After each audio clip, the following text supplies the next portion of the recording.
So gateway of India ఇంకా Taj hotel చూడడం అయిపోయాక మేమైతే వేరే ప్లేస్కి స్టార్ట్ అయ్యాం. అక్కడికి బై బస్సే వెళ్ళాలి. డ్రాపింగ్ పాయింట్ నుంచి ఆ ప్లేస్కి వెళ్ళాలంటే బై వాకే. అది దగ్గరగా కూడా లేదు, కొంచెం దూరంగానే ఉంది. సో అదంతా నడవడానికి ఎనర్జీ కోసం మేమైతే ఇక్కడ షుగర్ కేన్ జ్యూస్ తాగుతున్నాం.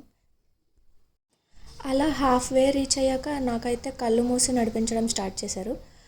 ఎందుకు అని అడిగితే సర్ప్రైజ్ అని. ఇంతకీ మనం వెళ్ళేది ఏ లొకేషన్ అండి అంటే అది బిజినెస్ మ్యాన్లో ఉంటుంది కనిపెట్టు అంటే, నాకు అసలు ఆ మూవీయే గుర్తులేదు, ఇంకా అందులో సీన్ ఏం గుర్తుంటుంది అని.